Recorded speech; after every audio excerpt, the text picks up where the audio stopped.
అందరికీ నమస్కారం.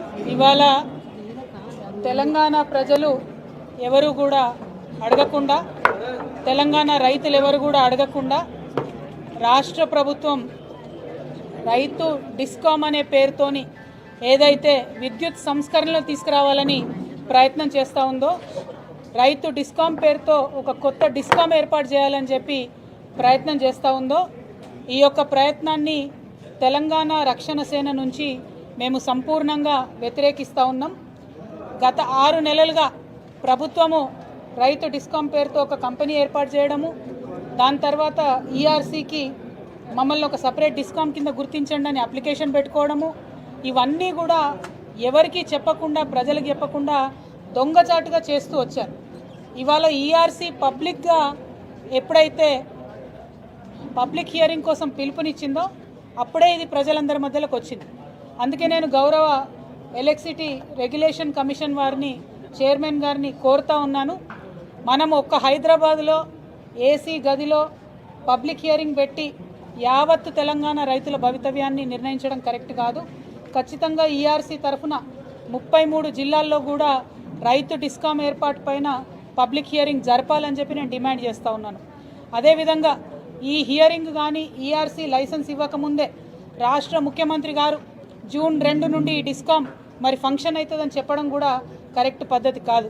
కాబట్టి ఈ 2 అంశాలను దృష్టిలో పెట్టుకొని తక్షణమే రైతు డిస్కామ్ కోసము ప్రభుత్వం అప్లై చేసినటువంటి లైసెన్స్ని రిజెక్ట్ చేయవలసిందిగా నేను కోరుతా ఉన్నాను.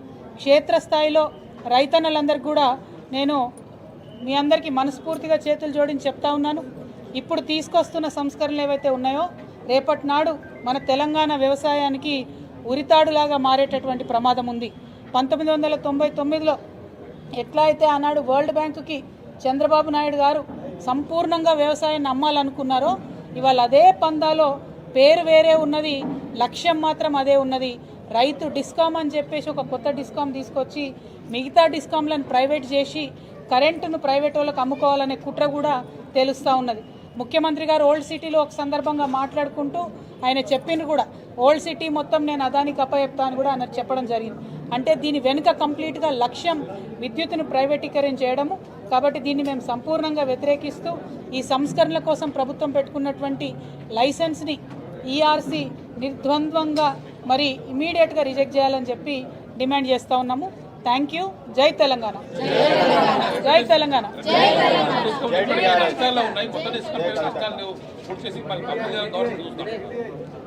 ఉన్న డిస్కామ్లు కష్టాల్లో ఉండడానికి ప్రధానమైనటువంటి పాత్రధారి ప్రభుత్వమే. ప్రభుత్వం ఇవ్వాల్సినటువంటి 54,000 కోట్ల బకాయిలు రేపు పొద్దున ఇస్తే డిస్కామ్లు లాభాల్లోకి వస్తాయి. సో ప్రభుత్వమే డిస్కామ్లని నష్టాల్లోకి నెట్టి, నష్టాల్లో ఉన్నాయి కాబట్టి కొత్త డిస్కామ్ క్రియేట్ చేస్తున్నామని చెప్పి మళ్ళా పాత డిస్కామ్లు ఏవైతే ఉంటాయో వాటిని ప్రైవేటైజ్ చేసేటటువంటి కుట్ర నడుస్తుంది. కాబట్టి దీన్ని కుట్రను అర్థం చేసుకోవాలి.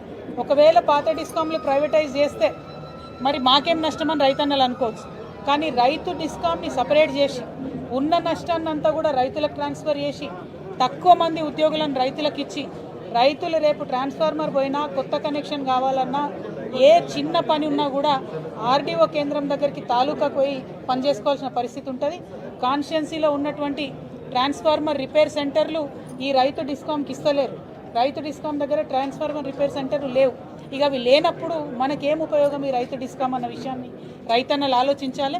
తీవ్రమైన నష్టం జరుగుతుంది. కాబట్టి ఖచ్చితంగా ఈ డిస్కామ్ని మరి లైసెన్స్ ఇవ్వకుండా ఈఆర్సీ ఆపాలని కోరుతున్నాను.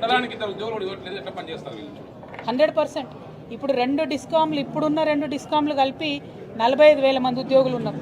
టోటల్ ఎలక్ట్రిసిటీ డిపార్ట్మెంట్లో 70,000 మంది ఉంటారు, కానీ డిస్కామ్లో 45,000 మంది ఉన్నారు.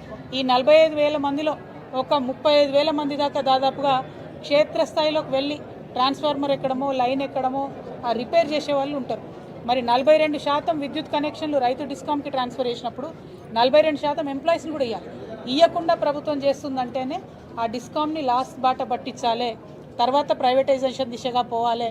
అల్టిమేట్గా రైతు అనేవాడికి ఈ రాష్ట్రంలో కరెంటు రావాలంటే ఖర్చు పెట్టేటటువంటి పరిస్థితి వస్తుంది. ఫ్యూచర్లో ఈ ప్రభుత్వ వైఖరి చూస్తుంటే ఉచిత కరెంటు కూడా ఎత్తేసేటటువంటి పరిస్థితి కనబడుతుందేమో అనే భయం మాకు కలుగుతూ ఉన్నది. కాబట్టే మేము ఈఆర్సీని కోరుతున్నాం. ఈ అప్లికేషన్ని రిజెక్ట్ చేయండి దయచేసి. 100% ప్రైవేటైజేషన్ చేయాలన్నదే కుట్ర అండి, వేరే ఏం లేదు. ఆల్రెడీ కొన్ని ప్రైవేట్ కంపెనీల లైన్లు శంషాబాద్ వరకు వచ్చినాయి, అది పోయిన ప్రభుత్వంలో వచ్చినాయి. ఎంత ఘోరం అంటే ఆ కొన్ని ప్రైవేట్ సంస్థలకు రోడ్ కట్టింగ్ ఛార్జెస్ కూడా ఎగ్జెంప్షన్ ఇచ్చిండ్రు అన్నాడు మున్సిపల్ శాఖ మంత్రి గారు, ఇచ్చి మరీ లైన్ లీడ్ దాకా తీసుకొచ్చే ప్రయత్నం చేశారు. అంటే ఇప్పుడు రేపు పొద్దున ఏం చేస్తారు వీళ్ళు, డైరెక్ట్గా ఏవైతే వేరే 2 డిస్కామ్లు ఉంటాయి రైతు డిస్కామ్ కాక వాటిని టేకప్ చేస్తారు, ప్రైవేట్ సర్వీసెస్ ఇస్తారు. ఎట్లా అయితే ఇవాళ సెల్ ఫోన్ రంగంలో ట్రాన్స్పోర్టేషన్ జరుగుతూ ఉందో, పోర్టేషన్ జరుగుతూ ఉందో నంబర్స్, ఆ టైప్లో రేపు విద్యుత్ రంగంలో కూడా జరుగుతుంది. దీనివల్ల అత్యధిక నష్టం రైతుకు జరుగుతుంది. కాబట్టి మేము ఈ యొక్క అంశాన్ని వ్యతిరేకిస్తాం.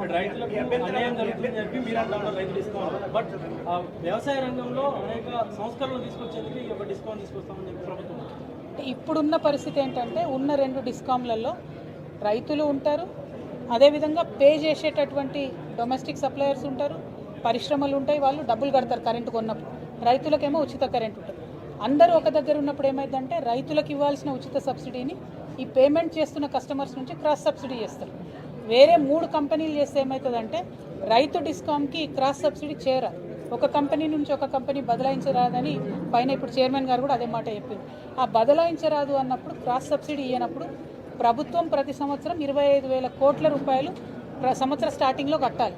ప్రభుత్వం యొక్క చరిత్ర గత 2.5 ఏళ్ళుగా చూస్తే 54,000 కోట్ల బకాయిలు ఉన్నాయి. అంటే వాళ్ళు ఇస్తలేరు సబ్సిడీ. మరి సబ్సిడీ ఇవ్వకుండా సపరేట్ డిస్కౌంట్ పెడితే అది ఫెయిల్ అవుతుంది కదా. ఫెయిల్ చేయడానికి ఎందుకు డిస్కౌంట్ పెడుతున్నారు అన్నది మా ప్రశ్న. కాబట్టి రిజెక్ట్ చేయాలని ఈఆర్సీని అడుగుతున్నాం.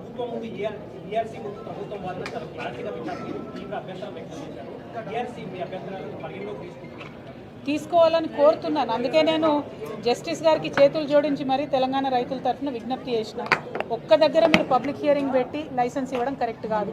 33 జిల్లాలలో రైతుల సమక్షంలో పబ్లిక్ హియరింగ్ పెట్టాలి. వారు ఒకవేళ అట్లా కాదు అని హై హ్యాండెడ్గా ముందుకెళ్ళిపోతే మేము అన్ని రకాలుగా కూడా దీన్ని వ్యతిరేకిస్తాం.